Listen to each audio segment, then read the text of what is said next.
नमस्ते दर्शकबिन, कार्यक्रमको नयाँ अङ्कमा म सम्पूर्ण दर्शकहरूलाई स्वागत गर्न चाहन्छु। समसामयिक विषयवस्तुहरू बदल आएको छ, परिस्थितिमा ठूलो फेरबदल आएको छ। पुराना यथास्थितिवादी राजनीतिक दलहरू एक हिसाबले निकै ठूलो धक्का महसुस गरेर पछाडि हट्न परिराखेको स्थिति छ। लाजस्पद स्थितिमा पुराना राजनीतिक दलहरू पुगे भन्दा फरक नपर्ने देखिन्छ। यो वर्तमान परिस्थितिमा यो अवस्था आउनका निम्ति उनीहरूले गरेका विगतका कर्म कति भागेदार छ त्यो भोलि समीक्षा गर्दै जाउँला। तर आज जबरजस्त रूपमा नयाँ परिस्थितिको निर्माण चाहिँ भएको सत्यलाई स्वीकार्नु पर्दछ। यो परिस्थिति ल्याउनका निम्ति तत् समूह अथवा तत् पार्टीले जुन भूमिका खेलेको छ उसले आफ्ना मुद्दाहरू स्थापित गरेर लानका निम्ति जुन प्रयत्न गरेको छ यो निकै सराहनीय छ। जनताका बीचमा मत माग्न जाँदाखेरि आफूले स्थापित गरेका मुद्दाहरू जुन छ त्यो मुद्दालाई सम्बोधन गरेर नै ती पार्टीहरू जो पार्टी आज उदय भएको छ त्यो पार्टीले आफूलाई स्थापित गर्न सक्छ। अथवा ठ्याक्कै भन्दा राष्ट्रिय स्वतन्त्र पार्टीको पछिल्लो झन्डै छोटो समयको 4-5 वर्षको अवधिकै छोटो समयमा यो उपलब्धि हासिल भएर यहाँ आइपुग्दाखेरि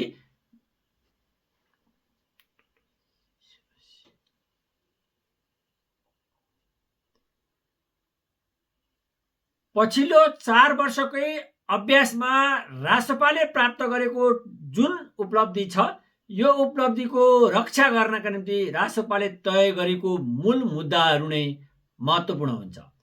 उसले उठान गरेका जे मुद्दाहरू छन् त्यो मुद्दाहरूको सही तरिकाले बैठान गर्न सक्यो भने राष्ट्रपाको भविष्यमाथि क्वेसन गर्ने ठाउँ रहन्न। तर उसले उठाइराखेका मुद्दाहरू उसलाई पुरा गर्नका निम्ति चाहिँ कति सहज छ हिसाब किताब गरेरै उठाएको हुनुपर्दछ। त्यति मात्र छैन दर्शकबिन, पछिल्लो समयमा राष्ट्रपाले जुन कुरा बोलिराखेको छ, चाहे आर्थिक वृद्धि दरको सवालमा होस्, चाहे राष्ट्रियताको सवालमा होस्, चाहे जनजीविकाका सवालहरूमा होस्, यो सवालहरूमा उठाइराखेका मुद्दाहरू चाहिँ निकै महत्त्वपूर्ण छ। जनता यही चाहिरहेका छन् कि राष्ट्रपाले उठाइराखेको मुद्दा सहज रूपमा पुरा गर्न सकोस्।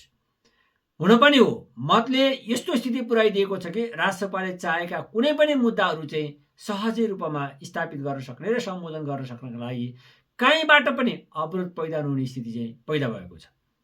यो नेपालको इतिहासमा निकै महत्त्वपूर्ण स्थान अवस्था प्राप्त गर्न सफल भएको छ राष्ट्रपाले भने अब जनताको जीवनमा ठूलो अदलाव बदलाव ल्याउन सक्ने गरी कार्यक्रम दिन सकेन भने चाहिँ निकै ठूलो मूल्य चुकाउनु पर्ने हुन सक्दछ। जनताले पुरानै पार्टीबाट सेवा दिन सक्छ कि सक्दैन खोजिराखेका थिए। अपेक्षा थियो पुरानै पार्टीबाट जनताले सेवा प्राप्त गर्न सकोस्। तर खैर पुराना राजनीतिक दलहरूबाट सेवा प्राप्त गर्न नसकिसकेपछि नयाँ विकल्पको रूपमा अगाडि आएको राष्ट्रपाले अब जनताका सम्पूर्ण मागहरू चाहिँ सम्बोधन गर्न सक्नुपर्दछ। यदि मागहरू सम्बोधन गर्न सकेन भने चाहिँ यसले छिटै भोलि भविष्यमा नै ठूलो मूल्य चुकाउनु पर्ने हुन सक्छ। मैले यसो भनिराख्दाखेरि यो किन आवाज बोलिराख्नु परेको छ त भन्दा राष्ट्रपा उदय हुनका निम्ति जुन साधनले यति छोटो समयमा पक्षपोषण गर्यो त्यसै गरी त्यही साधनले राष्ट्रपालाई अन्त्य गर्नका निम्ति त्यति नै धेरै पक्षपोषण गर्दछ।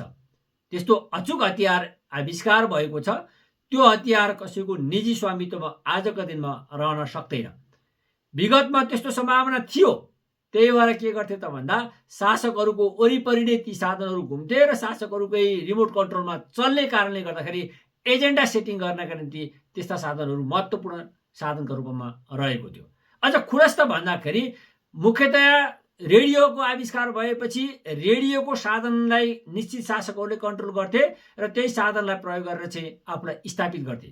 पछिल्लो समय टेलिभिजनको आविष्कार भयो अथवा अझ अगाडि भन्दा पत्रपत्रिकाको आविष्कार भयो। त्यो पत्रपत्रिकालाई पनि के गरिन्थ्यो त भन्दा निश्चित शासकहरूले कन्ट्रोलमा राख्थे र आफ्ना आवश्यकता अनुसारका ती साधनहरू चलाउने काम गर्दथ्यो। त्यो सँगसँगै टेलिभिजनको आविष्कार भयो। टेलिभिजनमा पनि त्यही खालको शासकहरूको चाहिँ वर्चस्व रहने र त्यही अनुसारको आफूलाई प्रस्तुत गर्ने गर्दथे शासकहरूले। तर आज यस्तो साधन आविष्कार भएको छ, हरेक व्यक्तिको मोबाइल एउटा सिङ्गो टेलिभिजन स्टुडियोभन्दा बलशाली भइसकेको छ। हरेक मान्छेका आवाजहरू आफ्नै प्लेटफर्ममा बसेर बोल्दाखेरि संसारले सुन्न सक्ने प्लेटफर्म प्राप्त भइसकेको छ। यो प्लेटफर्म जुन प्राप्त भएको छ, यो प्लेटफर्म न हिजोका शासकहरूका लागि मात्रै उपयुक्त छ, न आज उदय भइराखेका शासकहरूका लागि मात्रै उपयुक्त छ। यो चाहिँ अब आम जनताका निम्ति, सर्वसाधारण जनताका निम्ति खुल्ला उपयोग गर्ने साधनको रूपमा प्रयोग भएको छ। त्यही विशेषताका कारणले उदय भएको रासपा लगायत अन्य पार्टीहरूको जुन प्लेटफर्म बनेको छ, त्यो बनाउनका निम्ति यो साधनले खेलेको महत्त्वपूर्ण भूमिका वास्तविकतामा, यथार्थमा आधारित छँदैछ। तर यही वास्तविकता र यही यथार्थतालाई चाहिँ अर्को पटक अथवा अर्को व्यक्तिले अथवा अर्को मतले प्रयोग गर्न सक्दैन भन्ने चाहिँ होइन। फरक मतले पनि यसलाई प्रयोग गरेर जान सक्छ र यही साधनलाई प्रयोग गरेर चाहिँ राष्ट्रपाले प्राप्त गरेको जुन मत छ, त्यो मतलाई अपदस्थ गर्न सक्छ, त्यो मतलाई समाप्त पार्न सक्छ। त्यसो भएको हुनाले अहिले बदलिएको साधनको आधारमा आफूलाई उदय बनाएर यहाँ आइपुग्दाखेरि अब यही बदलिएकै साधनको विशेषताको आधारको राजनीतिक, सामाजिक र आर्थिक कार्यक्रम दिन नसकिकन एकहोरो तरिकाले आफ्नै कुरा मात्रै अगाडि सारेर गयो भने चाहिँ यो दुर्घटनापूर्ण स्थितिमा जान सक्छ। तसर्थ आज बदलिएको परिस्थितिको राजनीतिक, सामाजिक र आर्थिक कार्यक्रम के, अथवा विज्ञान प्रविधिको विशेषताको आधारको राजनीतिक, सामाजिक, आर्थिक कार्यक्रमहरू तय नगरिकन चाहिँ यो व्यवस्था टिक्नेवाला छैन। बरु अब एउटा खतरा चाहिँ के देखिँदैछ त भन्दा, प्रतिनिधिमूलक व्यवस्थाको सबभन्दा उच्चतम ठाउँ के हो त भन्दा शासकलाई सर्वमत अथवा 2/3 बहुमत प्राप्त गर्ने र 2/3 बहुमतको आधारमा शासन सत्ता सञ्चालन गरेर जनताको जीवनमा डेलिभरी दिने जुन कुरा प्राप्त भएको सुवर्ण अवसर प्राप्त गरेको छ राष्ट्रपाले, प्राप्त गरेको सुवर्ण अवसरलाई प्रयोग गरेर यो संसदीय व्यवस्थाको उच्चतम अभिव्यक्ति गर्न सकेन यदि भने यो संसदीय व्यवस्थामाथि नै ठुलो प्रश्न उठ्न सक्दछ, उठ्ने खतरा चाहिँ देखिराखेको छ। नेपालको इतिहासमा 15 साल पछाडि एकैचोटि आएर 82 सालमा प्राप्त गरेको 2/3 बहुमतको सरकारले अब जनताका जीवनमा सेवा दिनका निम्ति ह, न, त, म अथवा कुनै पनि तर पनि भन्ने ठाउँ अब रहेन। अब सहज रूपमा उसले आफ्ना सम्पूर्ण सेवाहरू उसले चाहेको, उसको विचार, दृष्टिकोण र कार्यक्रमको आधारमा सेवा प्रदान गर्न सक्ने स्थिति चाहिँ पैदा भएको छ।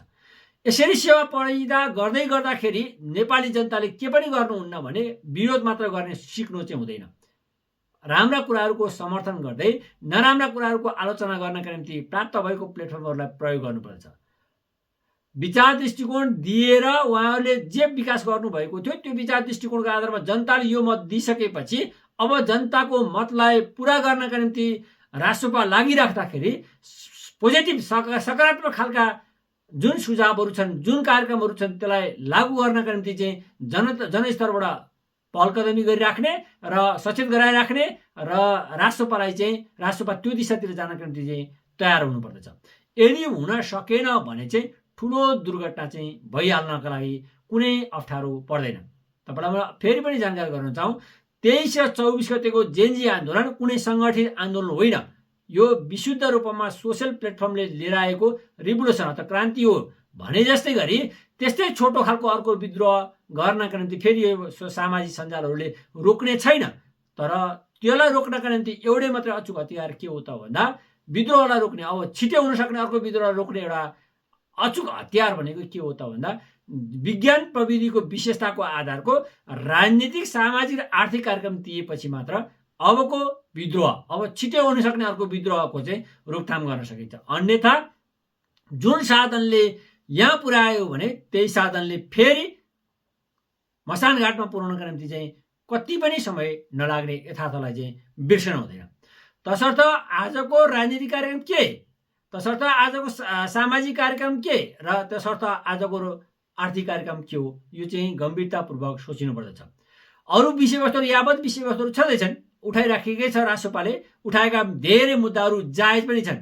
ती मागहरू पुरा गर्न सक्यो भने साँच्चीकै नेपाली जनताले चाहेको चाहिँ यही नै हो। फेरि जस्तो भ्रष्टाचारको विषयवस्तुहरू 46 साल पछाडिका सबै फाइलहरू खोज्छु भनेको छ, आखिर नेपाली जनताले खोजेको यिनै त विषयवस्तुहरू हो।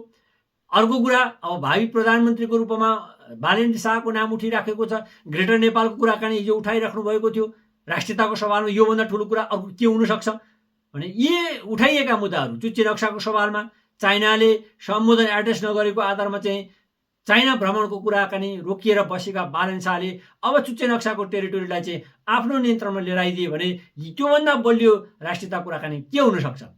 त्यति मात्र रहेन, जनताका जीवनका विषयवस्तुहरू, प्रशासनिक सुधारका विषयवस्तुहरू, राजनीतिक सुधारका विषयवस्तुहरू, डेलिभरीहरू, यावत डेलिभरीका विषयवस्तुहरू सहज रूपमा परिपूर्ति गरिदिन सक्नुभयो भने त्यही खोजेको। उहाँले भाषणमा पनि भन्नुभएको थियो कि सिङ्गापुर किन भन्नु पर्यो, यही हाम्रो देशमा सिङ्गापुर छन्, यी ठाउँ छन् भनेर उहाँले जुन उल्लेख गर्नुभएका छन् ती साँच्चीकै सिङ्गापुर जस्तो बन्न पुग्यो भने हामीलाई चाहिएको त्यही नै हो। त्यही बनाइदिएदेखि त्यही खोज्नु पर्दछ। त्यही आशासहित नेपाली जनताले झन्डै दुई तिहाई बहुमत दिएको छ। यो बहुमतलाई प्रयोग गरेर राष्ट्रपाले अबको नेपाली समाजको रूपान्तरण गर्नका निम्ति उसले पहल कदमी लिन सक्यो भने मात्र यो सत्ता टिकिराख्छ। जुन साधनले यो सत्तामा पुर्यायो त्यही साधनले फेरि पनि फाल्न पर्ने स्थिति चाहिँ नबनोस्, त्यो अपेक्षा गर्दै म बिदा हुन चाहन्छु। हस्त।